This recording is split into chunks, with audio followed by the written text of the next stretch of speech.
The pale light of dawn filtered through the heavy curtains of the Palazzo Medici as Lorenzo de' Medici stirred from his slumber. It was 1478, and the most powerful man in Florence understood something that separated him from the masses who would rise hours later to serve his empire. The morning belonged to those who seized it with deliberate violence against their own weakness. Across the corridor, in his modest chamber, Niccolò Machiavelli was already awake.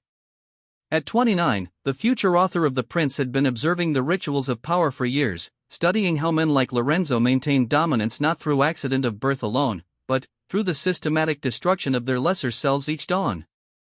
What he witnessed would later become the foundation of a morning philosophy that the most successful individuals have practiced for centuries, though few have understood its true mechanism.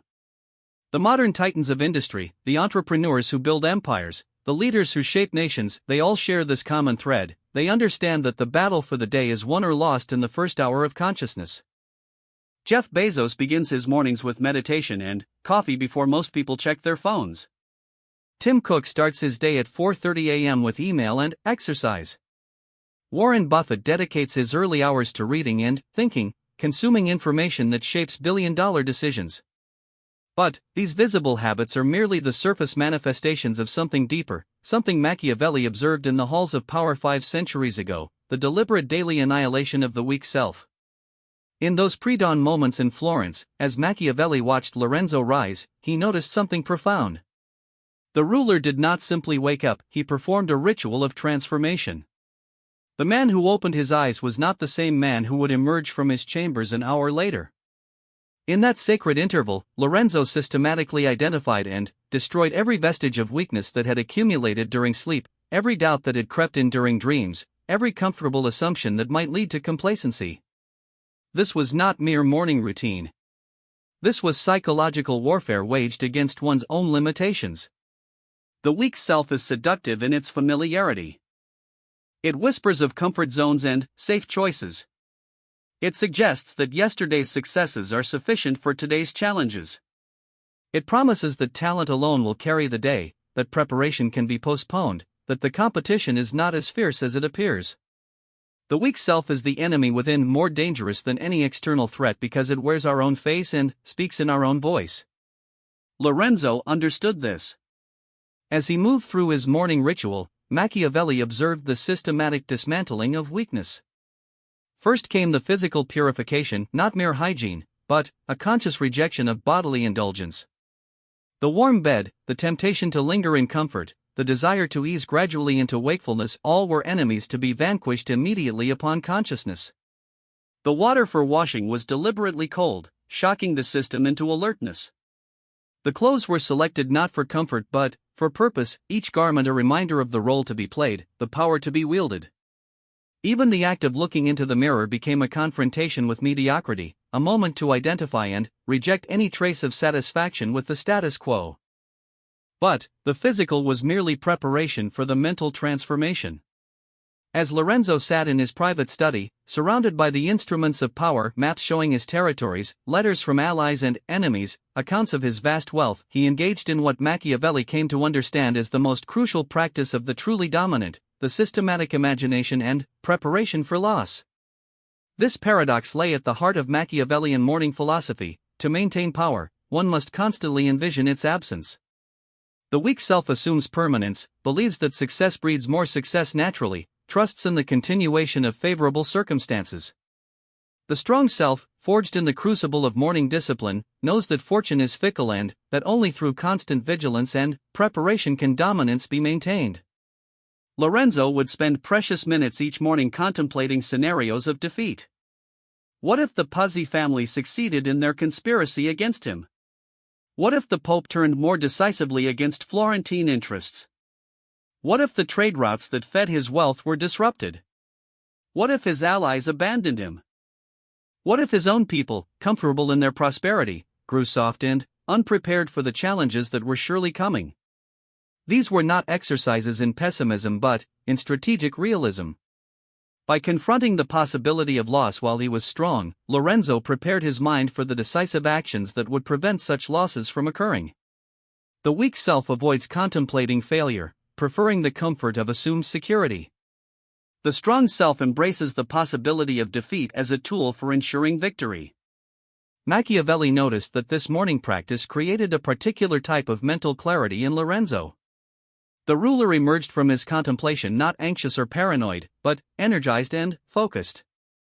Having stared into the abyss of potential failure, he was liberated from the fear of it. Having identified the ways his power could crumble, he was empowered to take the actions necessary to strengthen its foundations. This morning destruction of the weak self created what Machiavelli would later describe as virtue, not virtue in the Christian sense, but the strength of character that enables a leader to act decisively regardless of circumstances. It was the quality that separated those who shaped history from those who were shaped by it. The practice extended beyond personal preparation to the systematic cultivation of what Machiavelli observed as controlled paranoia. Lorenzo would review intelligence reports, not to confirm his security but to identify threats he might have missed. He would examine the loyalty of his supporters, not to reassure himself of their devotion but to detect the first signs of wavering allegiance. He would study his own recent decisions, not to celebrate their wisdom but to identify their potential flaws and unintended consequences. This relentless self-examination and threat assessment became the foundation of his continued dominance. While his enemies slept in the comfort of their own assumptions, Lorenzo was identifying and addressing vulnerabilities they didn't even know existed. While his rivals began their days reacting to events, Lorenzo was shaping the events to which others would react. The transformation that occurred during these morning hours was so complete that Machiavelli often felt he was observing two different men. The Lorenzo who woke was human, subject to the same weaknesses and limitations as any mortal. The Lorenzo who emerged from his morning ritual was something else entirely, a force of nature, shaped by will and discipline into an instrument of power that could not be broken by external pressures because it had already been tested and hardened by internal ones. This daily death and rebirth of the self became the template for what Machiavelli would later recognize in all truly powerful individuals. They understood that strength was not a natural state but an artificial one, maintained through constant effort and renewed through daily practice. They knew that the enemy within was more dangerous than any external foe because it could sabotage success from the inside, convincing them to make the small compromises and comfortable choices that would eventually lead to their downfall. The morning ritual was not about building habits but about building character. It was not about productivity techniques but about psychological transformation. It was not about managing time but about mastering the self. And it was not about temporary motivation but about permanent reformation of the fundamental relationship between comfort and power. As the sun rose fully over Florence, Lorenzo would complete his transformation by setting his intentions for the day ahead. But these were not mere goals or objectives. They were declarations of war against complacency, against assumption, against the natural human tendency to coast on past successes. Each intention was a commitment to act with the full knowledge that fortune could change at any moment, that enemies were constantly scheming, that allies might become rivals, and that only through ceaseless vigilance and strategic action could dominance be maintained. The man who emerged from his chambers was no longer the same person who had awakened. He had destroyed his weak self so thoroughly that external destruction became impossible. Having already faced and overcome the most insidious enemy, his own limitations, he was prepared to face any challenge the day might bring. This was the secret Machiavelli observed, the practice he would later encode in his writings about power, and the morning code that the truly dominant have followed across centuries of human ambition and achievement. Part 2, the systematic destruction of weakness. The transformation observed in Lorenzo's morning ritual was not unique to him, Machiavelli realized as he expanded his observations to include other powerful figures of his time. Cesare Borgia, the ruthless military commander who would later inspire chapters in The Prince, followed a similar pattern of morning self-destruction and reconstruction. Pope Julius II, the warrior pope who wielded spiritual and temporal power with equal effectiveness, began each day with practices that systematically eliminated weakness from his thoughts and actions. What Machiavelli discovered was not individual eccentricity but a universal principle. Those who maintained power understood that strength was not preserved but created, renewed daily through the deliberate annihilation of their weaker selves. The process Machiavelli documented followed a precise sequence that he came to call the morning execution, not of enemies, but of the comfortable assumptions and lazy habits that would make one vulnerable to enemies. Like an actual execution, it required both planning and decisive action. Like an actual execution, it was irreversible once begun. And, like an actual execution, it transformed the landscape permanently, clearing away what had been to make room for what must be. The first phase of this systematic destruction targeted physical comfort and mental fog. Cesare Borgia would immerse himself in water so cold it bordered on painful, not because he enjoyed discomfort but because comfort was the enemy of readiness.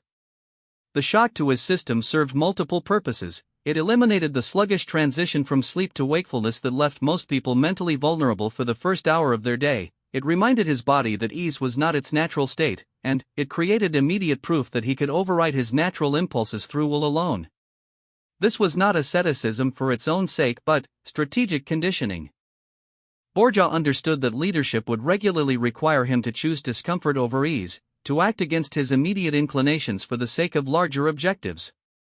By beginning each day with a deliberate choice of discomfort, he strengthened the mental muscle that would be essential when the stakes were higher than a cold bath. The physical shock was immediately followed by what Machiavelli observed as identity destruction, the systematic dismantling of yesterday's version of himself. Borgia would spend several minutes reviewing his recent actions not for self-congratulation but for ruthless analysis of weakness. Every decision that had been influenced by emotion rather than calculation, every moment of hesitation when boldness was required, every instance of trust when suspicion would have been wiser, all were identified and condemned as evidence of the weak self that had to be eliminated before the day's challenges began. This practice differed fundamentally from normal self-reflection. Most people review their past actions to find comfort or to gradually adjust their future behavior. Borgia used the review to identify and execute the aspects of his personality that had led to suboptimal choices. It was not personal development but personal revolution, not gradual improvement but systematic purging. The third phase involved what Machiavelli termed assumption annihilation. This was perhaps the most sophisticated aspect of the morning destruction ritual. Borgia would systematically identify and reject every assumption about his current situation that provided false comfort. The assumption that his allies would remain loyal, that his enemies would continue to act predictably, that his current advantages would persist, that his past successes guaranteed future ones, all were treated as dangerous illusions that weakened his ability to see clearly and act decisively. Pope Julius II practiced a variation of this that Machiavelli found particularly revealing. The Pope would begin each morning by imagining his death, not morbidly, but strategically. He would visualize his enemies celebrating, his projects abandoned, his power distributed among rivals. This contemplation of mortality served to strip away the comforting assumption of permanence that made most leaders reactive rather than proactive. By beginning each day with a clear vision of what he stood to lose, Julius created the urgency and clarity necessary to take the actions that would prevent such losses. The fourth phase of systematic destruction targeted emotional attachments that could compromise judgment. Machiavelli observed that truly powerful individuals understood the difference between useful relationships and emotional dependencies. During the morning ritual, they would identify any recent decisions that had been influenced more by personal affection than strategic value, any reluctance to take necessary actions because of sentiment, any trust that had been extended beyond what the evidence warranted. This did not mean becoming emotionless. Emotion was useful as a tool for influencing others. But it meant ensuring that personal emotions did not distort strategic thinking. Lorenzo would systematically identify moments where his affection for particular advisors or allies had led him to accept inferior counsel or overlook warning signs of betrayal. These moments of emotional weakness were not excused or gradually corrected, they were identified as infections to be cut out immediately. The systematic nature of this destruction was crucial. Weakness was not addressed randomly or when it became problematic, it was hunted down preemptively and eliminated before it could influence important decisions. Like a surgeon removing cancerous tissue, the morning ritual required cutting away parts of the personality that might seem harmless but that would ultimately prove dangerous if allowed to remain. Machiavelli documented how this practice created a particular type of mental state that he came to recognize as essential for maintaining power, the ability to act without internal resistance. Most people faced moments of decision with competing internal voices, the part that wanted security conflicting with the part that recognized the need for risk, the part that valued loyalty struggling with the part that understood the necessity of calculated betrayal when circumstances demanded it. The morning destruction ritual eliminated these internal conflicts by systematically identifying and removing the weaker voice before crucial decisions had to be made.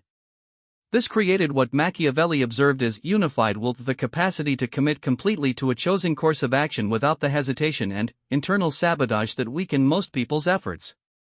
When Cesare Borgia decided to eliminate a potential rival, every part of his being was aligned with that decision because the parts of his personality that might have counseled mercy or hesitation had been systematically destroyed in his morning preparations.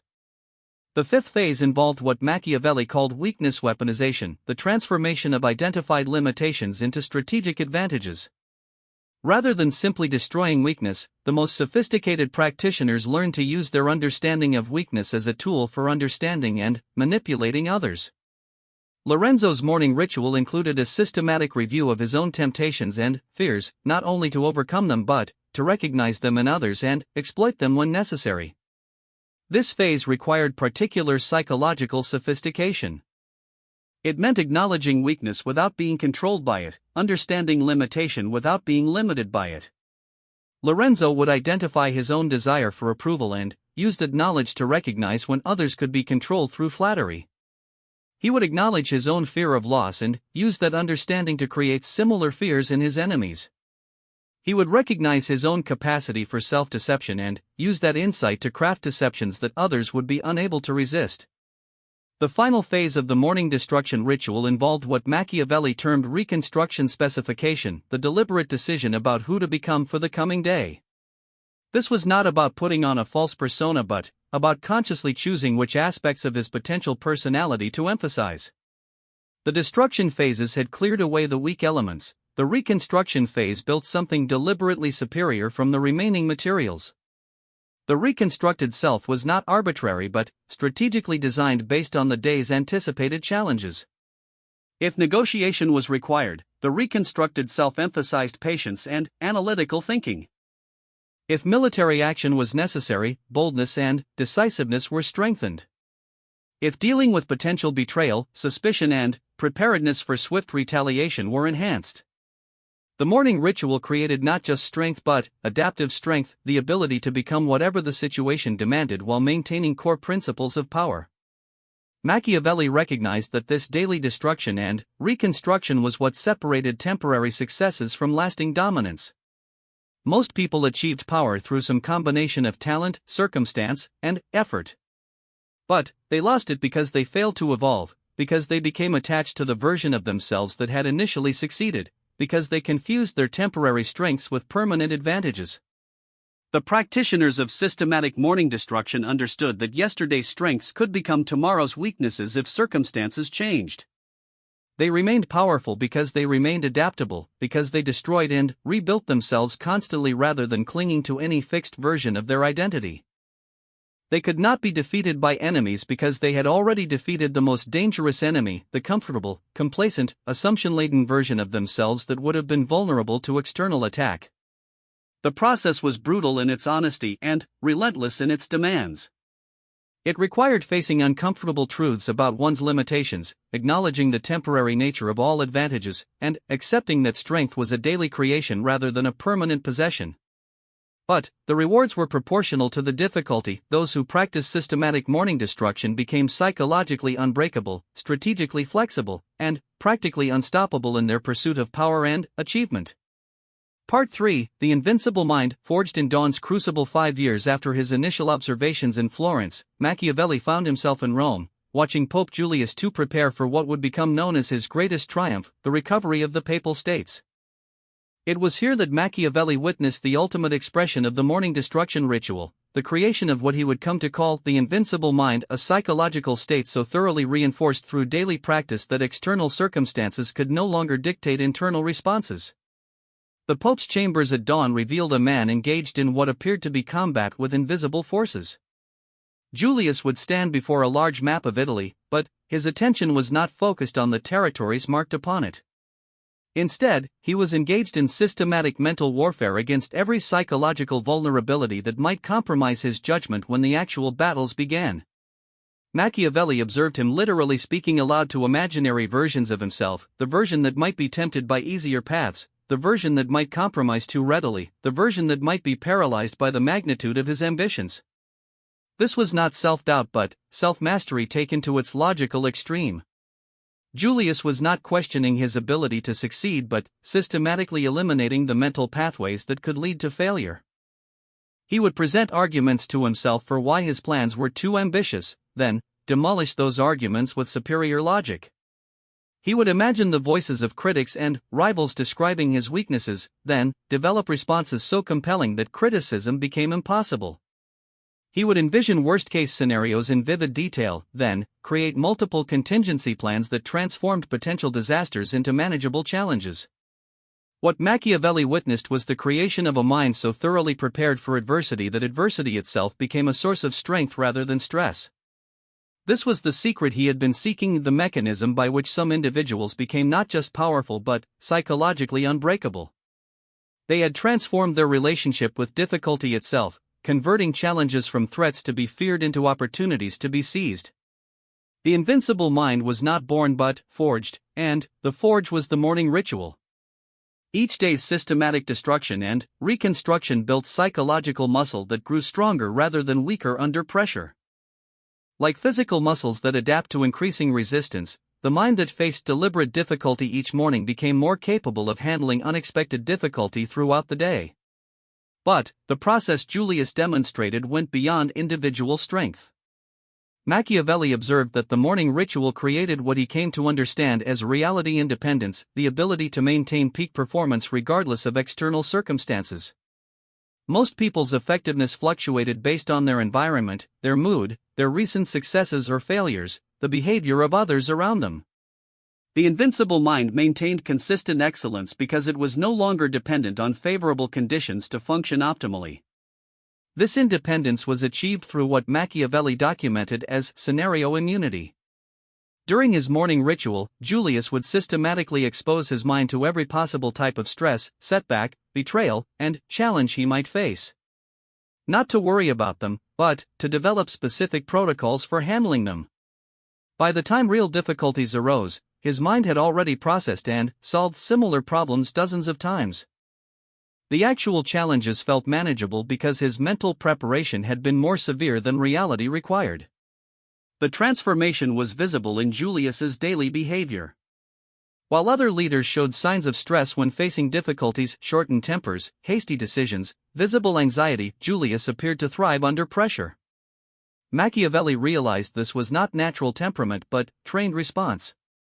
The morning ritual had conditioned Julius to associate challenge with opportunity, stress with heightened focus, and adversity with the chance to demonstrate superiority. This conditioning created a psychological advantage that multiplied the Pope's strategic abilities. His enemies, who expected him to be weakened by pressure, instead found him energized by it. His allies, who prepared for his judgment to be clouded by stress, instead discovered his thinking became clearer under difficult circumstances. The invincible mind had not only destroyed its own vulnerabilities, it had created a weapon from the very forces that destroyed other leaders. Machiavelli's observations extended beyond individual transformation to include the systematic creation of what he termed influence immunity. The invincible mind could not be manipulated through emotional appeals, intimidation, flattery, or false urgency because it had already been exposed to and developed defenses against all these tactics during morning preparation. Julius would spend time each morning subjecting himself to imaginary versions of every persuasion technique his enemies might use against him, developing counter-responses that were automatic rather than conscious. This meant that when actual attempts at manipulation occurred, Julius's mind processed them as familiar rather than threatening. The flatterer found his praise ineffective because Julius had already imagined and rejected superior versions of the same arguments.